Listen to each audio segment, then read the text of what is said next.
Bismillahirrahmanirrahim. Ya, baik. Jadi hari ini kita akan membahas materi namanya adalah kesetimbangan kimia. Ini adalah materi kelas 11 ya teman-teman sekalian. Oke, ini adalah materi kelas 11.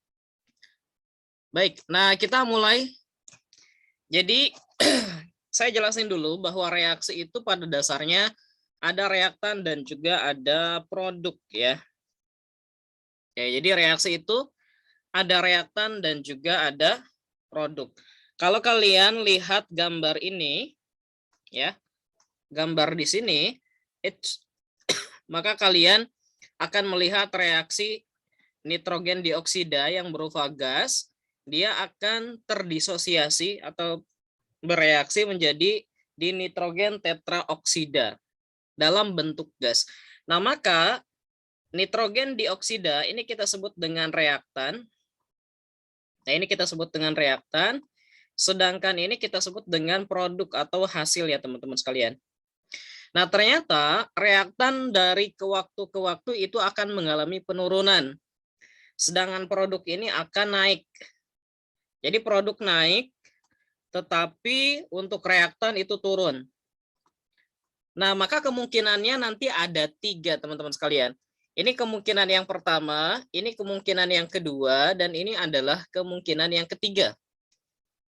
Kemungkinan yang pertama, ketika reaktan turun, produk itu naik, sehingga mereka saling berimpit. Nah, ketika saling berimpit ini, maka nanti konstanta hasil reaksinya atau konstanta kesetimbangannya adalah 1. Gitu ya. Jadi kalau misalkan kurvanya bentuknya seperti ini, maka konstanta kesetimbangannya adalah 1. Ada juga kasusnya seperti yang kedua. Oke. Ada juga kasusnya seperti yang kedua. Nah, untuk kasus yang kedua, ketika reaktannya ini berkurang gitu ya, tapi berkurang sangat rendah sekali, sedangkan produknya bertambah sangat besar sekali. Nah, gitu ya. Nah, yang kedua adalah, nah ini kan kalau kita perhatikan produknya lebih besar. Produk lebih besar daripada reaktan, maka konstantanya lebih besar dari 1. Gitu ya. Dan yang terakhir, ini berkurang tapi masih di atas dari salah. Ini reaktannya berkurang tapi masih di atas dari produk. Maka ini konstantanya itu kurang dari 1. Nah, ini kemungkinan yang bisa terjadi ketika suatu zat itu bereaksi, teman-teman sekalian.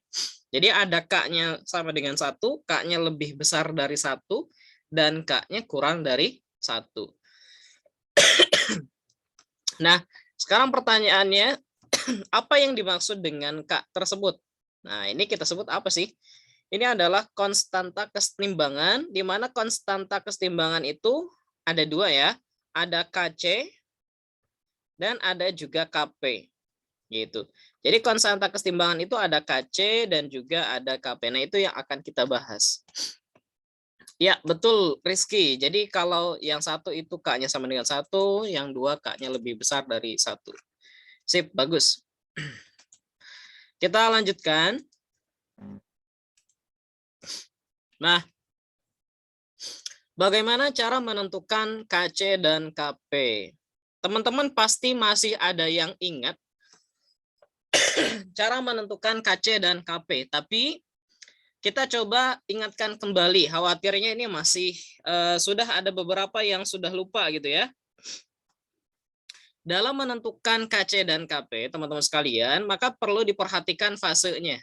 Ya, jadi perlu diperhatikan bentuk atau fasenya. Misalkan begini, kita lihat A dengan koefisien A dengan fase gas bereaksi dengan zat B, koefisien B, dan bentuknya gas. Nah, ini menghasilkan zat C dengan bentuk padatan.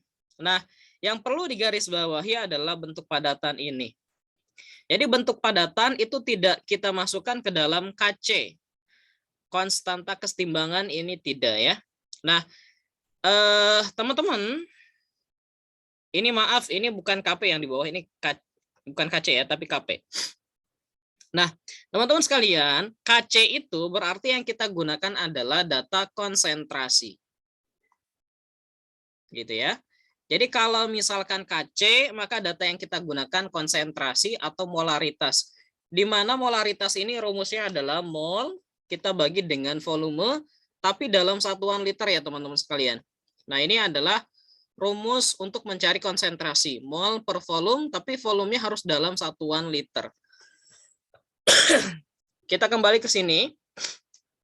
Dalam menentukan KC, maka fase gas dan fase aqua saja yang kita masukkan ke dalam persamaan. Jadi kalau kita buat catatan, maka fase es dan juga liquid itu tidak masuk ya. Itu tidak masuk dalam persamaan begitu. Tidak masuk dalam persamaan untuk menghitung nilai KC. Jadi hanya zat yang memiliki fase gas dan larutan yang masuk ke dalam persamaan. Berarti solid dan juga liquid itu tidak kita masukkan dalam perhitungan KC. Sehingga teman-teman sekalian di sini kita bisa lihat dalam menentukan KC itu adalah produk pangkat koefisien dibagi dengan reaktan. Nah, produknya di sini teman-teman ada dua, yaitu C dan juga D. Tapi karena C ini fasenya solid, maka kita tidak masukkan ke dalam persamaan ini. Koefisiennya di sini adalah D, maka kita pangkatkan dengan D. Kemudian dibagi dengan konsentrasi dari reaktan ya. Karena ini reaktannya dua-duanya dalam bentuk gas, berarti dua-duanya kita masukkan ya teman-teman sekalian. Oke, lupa ya, Haikal udah lupa. Oke, sip. Nah, kita lihat yang ini, untuk yang kedua, ini untuk menentukan nilai KC ya teman-teman. Nah, sekarang bagaimana cara menentukan nilai KP? C ini adalah konsentrasi, sedangkan P di sini adalah pressure atau tekanan teman-teman sekalian. Jadi kalau misalkan KP, maka data yang kita gunakan bukan konsentrasi, tapi data yang kita gunakan adalah data tekanan. Oke, jadi data yang kita gunakan adalah tekanan. Gitu ya. Data yang akan kita gunakan adalah tekanan, bukan pressure. Nah, di sini reaksinya adalah reaksi yang homogen. Nah, mungkin masih lupa juga ya, sudah lupa. Reaksi itu ada reaksi yang heterogen, ada juga reaksi yang homogen. Reaksi yang homogen itu artinya fasenya semuanya sama.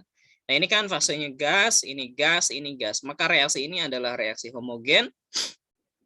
Sedangkan yang di atas ini adalah reaksi yang heterogen karena fasenya ada yang berbeda gitu ya, teman-teman. Nah, untuk menentukan KP itu sama saja produk dipangkatkan koefisien per reaktan pangkat koefisien. Oke, maaf ini bukan X ya, tapi ini Y nih. Ada kesalahan nih. Ini pangkat Y. Nah, di sini tekanannya hanya zat yang memiliki fase gas yang masuk ke dalam persamaan itu ya, khusus untuk KP. Nah, teman-teman sekalian, di sini ini kita sebut namanya tekanan parsial ya. Jadi tekanan yang masuk di sini ini kita sebut dengan tekanan parsial namanya. Tekanan parsial. Oke. Di mana tekanan parsial itu rumusnya begini. Rumusnya adalah mol, kita bagi dengan mol total kali P total. Nah, biasanya P total adalah data yang sudah diketahui. Data yang diketahui, gitu ya. Itu kita sebut dengan P total. Baik. Untuk materi ini dulu, silakan kalau ada pertanyaan boleh untuk ditanyakan dulu. Khawatirnya ada yang masih belum paham, silakan teman-teman sekalian kalau ada yang belum paham ya. Jadi ini kita masih sebatas bagaimana cara menentukan nilai KC dan KP, teman-teman. Nanti kalau ini sudah oke, berarti kita lanjutkan nih. Paham insyaallah. Bagus Faiz. Oke, yang lain kalau tidak ada ya berarti paham ya. Saya tidak ada Kak. Oke, paham. Sip. Lanjut ya. Nah, sekarang bagaimana cara menentukan KC dari data KP atau justru sebaliknya, teman-teman. Jadi, ada data yang bisa kita gunakan yaitu hubungan antara KP dan KC. Di mana hubungannya adalah seperti ini nih. KP itu sama dengan KC dalam kurung RT delta N ya. Ini pangkat. Ini adalah pangkat. Nah, delta N itu adalah pangkat. Kalau KP itu tetapan kesetimbangan tekanan, kalau KC itu tetapan kesetimbangan saja. Nah, R itu kan nilainya 0,082, pasti kalian juga sudah tahu. Nilainya adalah 0,082. Kemudian T itu suhu tapi harus dalam Kelvin ya. Di mana suhu dalam Kelvin itu adalah derajat Celcius, kita tambahkan 273. Nah, delta N itu adalah selisih produk dikurangi dengan selisih reaktan. Maksudnya koefisiennya. Oke, di sini ada contoh nih teman-teman sekalian. Misalkan gini, 2 sulfur dioksida bereaksi dengan gas oksigen, ini menghasilkan 2 mol SO3 ya, atau sulfur trioksida. Di mana ternyata nilai KC-nya sudah diketahui, yaitu nilai KC-nya adalah 0,4. Oke, kemudian perlu saya jelaskan bahwa KC ini tidak memiliki satuan ya. Jadi KC dan KP itu nggak ada satuannya. Makanya di sini 0,4 aja ya, karena nggak ada satuan. Nah, untuk menentukan nilai KP dari data KC, maka rumusnya begini. KP sama dengan KC RT delta N. Nah, KC-nya kita masukkan, teman-teman, yaitu 0,4. Kemudian nilai R-nya adalah 0,082. Kita kalikan dengan 300 ya. Nah, 300 itu kan di sini berarti 27. Kita jumlahkan dengan 273. Nah, sehingga datanya adalah 300 ya. 300 itu dari penjumlahan ini. Untuk delta N, teman-teman sekalian, delta N itu adalah produk dikurangi reaktan. Nah, produknya di sini koefisiennya hanya 2 saja, berarti 2 kita kurangi dengan reaktan. Di sini 1, di sini 2, di sini 1. Jadi totalnya ada 3 sehingga min 1 gitu ya. Nah, maka data KP-nya adalah 0,016. Nah, seperti itu. Itu bagaimana cara untuk menentukan nilai KC dan KP. Oke, saya kira itu sudah bisa. Nah, selanjutnya biasanya yang lupa nih. Yang lupa adalah faktor-faktor kesetimbangan kimia. Nah, ini untuk faktor-faktor kesetimbangan kimia. Yang pertama adalah konsentrasi ya teman-teman sekalian ya. Intinya begini, konsentrasi itu prinsipnya sama dengan pipa U ya. Kita kalau bahas tentang konsentrasi, itu konsepnya hampir sama dengan pipa U. Nah, gitu ya. Prinsipnya hampir sama dengan pipa U. Itu kalau kita bahas konsentrasi. Kalau kita tambahkan air, nah berarti maksudnya air di sini adalah konsentrasi, molaritas gitu ya.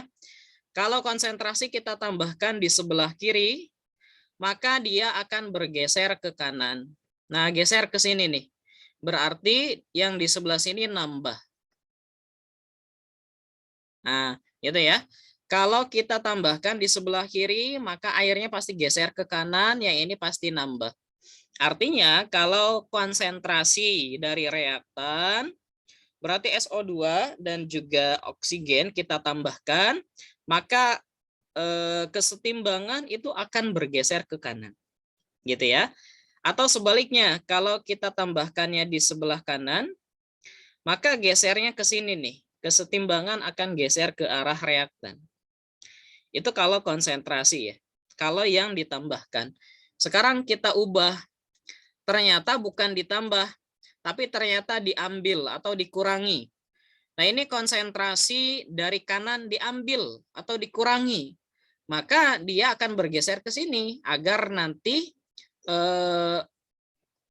sama banyaknya. Nah, gitu ya. Berarti yang sebelah kiri akan berkurang. Nah, gitu ya. Yang sebelah kiri akan berkurang. Gitu. Jadi, prinsip konsentrasi dalam kesetimbangan itu mirip dengan air yang ada di dalam pipa U. Kalau kita tambahkan ke kiri, geser ke kanan. Kalau yang kanan kita ambil, geser ke kanan, berarti yang sebelah sini berkurang, gitu ya. Oke, itu prinsip untuk faktor kesetimbangan untuk konsentrasi, teman-teman. Oke. Nah, sekarang kita lanjutkan dengan tekanan dan volume. Untuk tekanan dan volume, jadi korelasinya seperti ini. Jika tekanan itu turun, maka volume akan naik. Jadi volume dan tekanan itu adalah dua hal yang berbanding terbalik. Kalau tekanan turun, maka volume akan naik, maka akan bergeser ke arah koefisien yang besar. Gitu. Jadi bergesernya sesuai dengan volume ya, teman-teman. Misalkan begini, reaksi ini kita turunkan tekanannya, maka akan bergeser ke arah volume yang lebih besar. Nah, di sebelah kiri itu koefisiennya ada 3. Ini 2, kemudian ini 1, total 3 ya. Sedangkan di sebelah kanan ada 2, maka reaksi akan bergeser ke sebelah kiri. Karena koefisiennya lebih besar, begitu ya. Maksudnya seperti itu. Kalau tekanannya kita naikkan, maka otomatis volume akan turun, akan geser ke arah koefisien yang kecil. Maka kalau koefisien yang kecil, gesernya ke kanan. Gitu. Oke, ini khusus untuk tekanan dan juga volume ya. Jadi ini saling berkaitan. Saya nggak pisahin karena saling berkaitan. Selanjutnya kita lanjut ke faktor yang ketiga. Faktor yang ketiga adalah suhu. Nah, kalau suhu kita naikkan, maka kesetimbangan akan bergeser ke arah endo atau exo. Siapa yang tahu nih? Oke. Akan bergeser ke arah endoterm. Betul. Hana dan juga Ardel. Betul. Nah, ini akan bergeser ke arah endoterm. Kalau suhunya kita turunkan, dia akan bergeser ke arah eksoterm. Oleh karena itu, kita jangan bilang ini akan ke kanan atau ke kiri ya, karena setiap reaksi mungkin endo dan eksonya berbeda-beda. Kebetulan, untuk reaksi ini, ke kanan arahnya ini adalah eksoterm. Nah, ini ke kanan arahnya eksoterm. Oke, saya mau tanya lagi nih, dari mana kita bisa tahu suatu reaksi endo atau ekso? Kita lihatnya dari data apa? Silakan dijawab di kolom komentar. Entalpinya atau delta H-nya, min-nya. Oke, bagus ya. Jadi untuk menentukan dia endoterm atau eksoterm, kita lihat dari delta H-nya teman-teman sekalian ya, atau perubahan entalpi. Kalau negatif berarti eksoterm. Nah, berarti maksudnya ke arah kanan itu ekso, maka ke arah kiri itu adalah endoterm. Oke. Maka jika reaksi ini saya naikkan suhunya, maka dia gesernya ke arah kiri. Yang terakhir katalisator. Katalisator itu tidak memengaruhi kesetimbangan kimia. Katalisator hanya mempercepat reaksi saja gitu ya teman-teman ya. Jadi katalisator itu tidak memengaruhi kesetimbangan kimia, hanya mempercepat laju reaksi. Kemudian dari semua faktor ini hanya suhu saja, hanya suhu yang memengaruhi nilai K ya, yang merubah nilai K. Oke. Hanya suhu saja yang merubah nilai K. Gitu. Oke, saya kira itu sudah paham. Nah, selanjutnya yang biasanya muncul itu adalah bagaimana memprediksi pergeseran kesetimbangan kimia. Nah, dalam memprediksi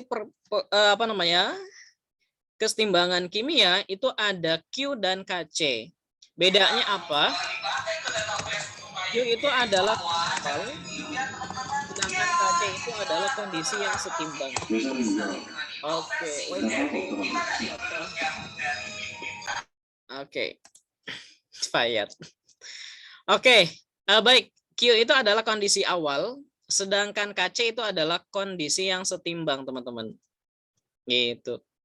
Jadi sebenarnya hampir sama cara perhitungannya, cuma beda di beda di awal dan setimbang saja. Misalkan begini, ini ada reaksi seperti ini nih, 2SO2 plus O2 menjadi 2SO3.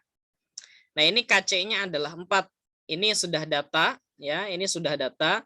Maka misalkan apa yang terjadi jika di dalam sistem terdapat 4 molar sulfur dioksida dan 4 molar gas oksigen dan 2 molar sulfur trioksida gitu.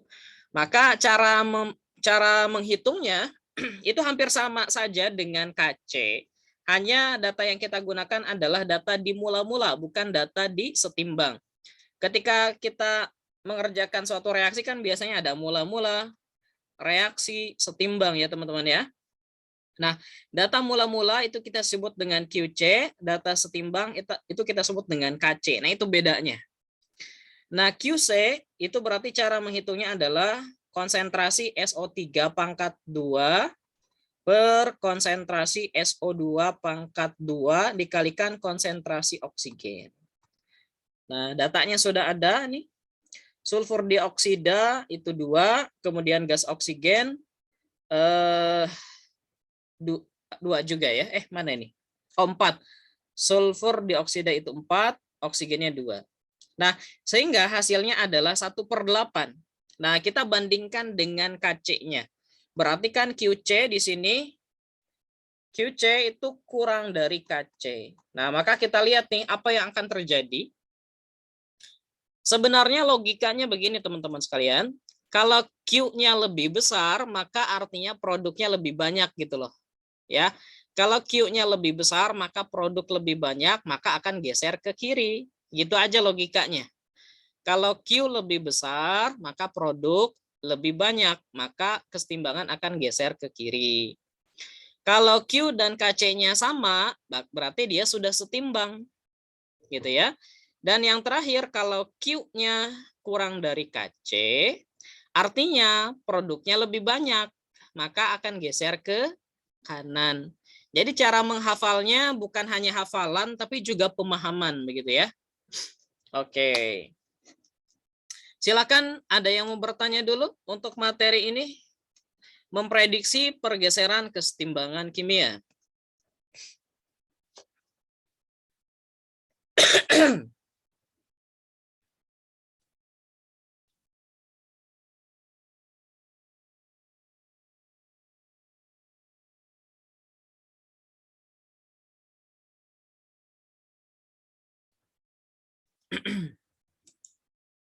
Saya tidak ada. Oke, lanjut lagi ya. Aman. Sip. Alhamdulillah ya, rata-rata berarti sudah paham ya. Oke, kita lanjutkan kembali. Masih aman. Sip. Nah, ini teman-teman sekalian, ini adalah soal yang kita berikan di TO waktu itu ya. Ini adalah soal di TO, kita coba bahas, mungkin ada beberapa yang salah gitu ya. Dan mungkin banyak juga yang betul. Diketahui reaksi kesetimbangan 2A plus B menghasilkan 2C dalam keadaan setimbang. Pada suhu tertentu tekanan parsial A dan B masing-masing adalah 1 dan 10 atm. Apabila harga Kp pada suhu yang sama sebesar 40, maka tekanan total dalam sistem pada saat kesetimbangan adalah, ini reaksinya soalnya cukup mudah ya, dan ini tidak bertele-tele sebenarnya. Jadi 2A ditambah B menghasilkan 2C Nah, ini kan mula-mula reaksi setimbang. Oke, kita sudah diingatkan nih tinggal 10 menit lagi untuk sesi 1. Nah, ini kita nggak dikasih tahu mula-mulanya berapa, jadi langsung dalam keadaan yang setimbang. Nah, artinya lebih gampang gitu ya. Dalam keadaan yang setimbang, A dan B itu sama-sama, satu lagi 10. Nah, C-nya nggak ada. Kita misalkan sebagai X saja ya, teman-teman. Nah, sedangkan data KP-nya juga sudah ada. KP sama dengan tekanan ya, tekanan dari produk berarti tekanan C kuadrat per tekanan dari A kuadrat kali tekanan dari B. Nah, itu sama dengan 4 ya. 4 sama dengan tekanan C itu kita ganti dengan X, berarti X kuadrat. Itu sama dengan tekanan A itu 1 kuadrat, berarti 1 kali B itu adalah 10 ya. Oke. Sebentar. Tekanan parsial A dan B masing-masing adalah 1 dan 10. Benar, 1 dan 10 ya. Yang ini 1, yang ini 10. Oke. Maka tekanan total sistem, oke. Nah, berarti KP, ini bukan 4 ya, sorry, 40. Oke, ya, berarti X kuadrat itu sama dengan 400, gitu ya. Berarti X sama dengan akar dari 400, maka jawabannya adalah 20 ATM. Nah, ya. Jadi X-nya itu adalah 20 ATM. Pertanyaannya adalah tekanan total. Nah, kalau untuk mencari tekanan total itu tinggal penjumlahan dari A, B, dan C gitu ya. Berarti 1 tambah 10 tambah 20. Jadi jawabannya 31 ya. Oke, ada yang berbeda kira-kira jawabannya? Atau ada yang tidak sama? Saya kira semuanya sama ya. Jawabannya adalah 31 ATM. Nah, gitu ya. Oke, jadi seperti itu untuk pembahasan soal yang ini ya. Soal yang ini masih cukup mudah. Oke. Kita lanjutkan ke pembahasan yang kedua. Pada reaksi 2SO3 menjadi 2SO2 dan O2, reaksinya eksoterm. Oke, kita udah dikasih tahu nih, udah dikasih bocoran bahwa reaksinya adalah eksoterm. 2SO3 plus, 2SO3 itu menjadi 2SO2 plus O2. Nah, reaksinya eksoterm berarti delta H-nya negatif. Agar reaksi berjalan ke arah produk. Nah, berarti berjalan ke arah produk tuh maksudnya biar ke sini nih, ke kanan. Oke. Agar reaksi ke kanan, oke, maka apa yang harus kita lakukan? Oke, yang pertama kita periksa. Ketika tekanan diperbesar ya, ketika tekanan diperbesar atau dinaikkan, ini saya akan tanya satu orang ya, biar tahu lah. Ketika tekanan yang diperbesar itu akan bagaimana?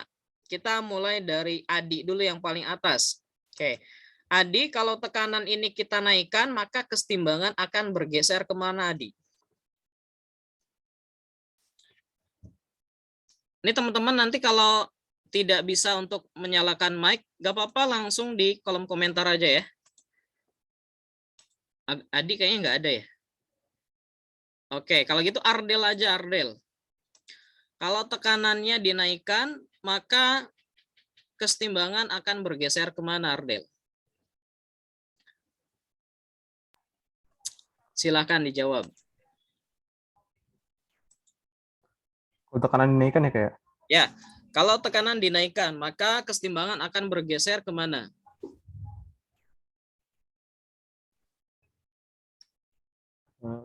Kiri enggak? Oke, kalau tekanan dinaikkan, maka volume pasti itu ya, volume pasti turun, maka akan bergeser ke arah koefisien yang kecil ya. Kecil. Nah, gitu. Jadi ini dulu yang harus kita lihat nih. Oh, berarti dia akan geser ke arah koefisien kecil. Nah, ke arah koefisien kecil itu berarti di sini ke kiri. Nah, kebetulan di sini ke kiri gitu ya. Oke, betul jawabannya ke kiri. Berarti bukan itu yang kita harapkan karena yang diinginkan adalah gesernya ke kanan. Berarti satu salah ya. Sebenarnya kalau satu sudah salah, maka otomatis yang tiga pasti salah ya. Oke, kita buat aja 3 salah. Maka peluang kita adalah di 2 dan 4, teman-teman. Maka cara kita memeriksanya, kita periksa yang nomor 2. Nomor 4, nanti kita coba periksa ya. Kalau Oke, dua yang bukannya itu kedua kayak sama memperkecil kayak yang volume. satu. Oke, ini juga salah ya, karena ini sama dengan yang satu. Kalau volume kita turunkan, maka akan geser ke arah koefisien kecil, maka akan ke kiri, berarti salah juga. Oke, maka yang 1, 2, 3 jelas salah, maka jawabannya adalah menurunkan suhu ya. Kalau suhu kita turunkan, suhunya naik, maka akan geser ke eksoterm. Nah, kebetulan di sini eksoterm itu arahnya ke kanan. Oke, jadi teman-teman jawabannya adalah 4 saja atau D. Good, bagus. Haikal, Ardel, Rizky. Sip. Oke, seperti itu teman-teman sekalian. Itu untuk pembahasan soal yang ada di soal awal kita ya, soal pretest. Nah, nanti pasti saya akan berikan post test setelah semua materi telah dibahas ya. Oke. Kak, kuis dibahas gak? Kuis yang ada di grup insya Allah nanti kita bahas ya nanti.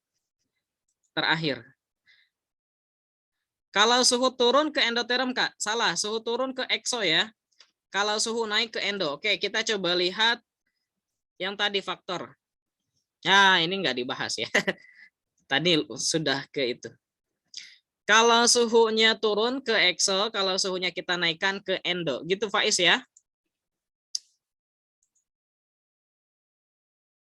Nando naik endo. Nah, gitu tuh cara ngapalinnya tuh kayak Rizky. Nando naik endo.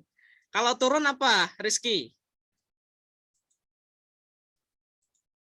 Dia paling satu aja Kak, nggak Oh, usah gitu. banyak. Yang satunya kebalikannya aja gitu ya. Oke, nah kalian bisa gunakan konsep Nando lah barusan ya. Nando. Naik endo ya. Oke, biar lebih asik gitu ya cara ngafalinnya. Unek. Kok unek? Turun exo. Oke. Siap ya. Kita lanjutkan teman-teman sekalian. Kita lihat soal yang lain. Nah, baik ini ada contoh soal.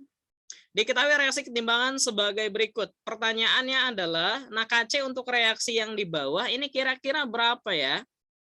Nah, oke, silakan kalian jawab dulu. Nanti saya pengennya yang jawab perempuan, tapi nggak apa-apa di chat aja. Biar nggak usah bersuara ya. Oh, Wawa udah datang juga nih ya. Tadi, oh berarti Ariana. Ariana ada kan ya tadi ya. Tolong dijawab ini Ariana. Kira-kira jawabannya apa ya? Kalau belum bisa, bilang aja ya. Belum bisa misalkan. Jadi kita tahu tuh mana yang belum bisa ya.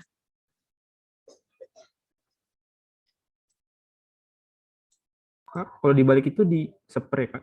Nah, bentar Kak, masih coba. Oke, siap Ariana. Nah, ini saya kasih itu dulu ya. Kasih teorinya dulu. Kalau KC dibalik itu jadi spray ya. Kalau dibalik nilai KC itu jadi 1/. Kalau dibalik jadi 1/. Kalau dikali jadi bagaimana? Ada yang masih ingat? Jadi pangkat ya. Kalau dikali jadi pangkat. Kemudian kalau dibagi berarti itu jadi akar ya. Jadi akar gitu ya. Oke, karena waktunya mau habis, kita skip dulu untuk materi ini. Oke, Hana sudah dapat jawabannya. Kita stop dulu, nanti kita lanjutkan ya teman-teman sekalian.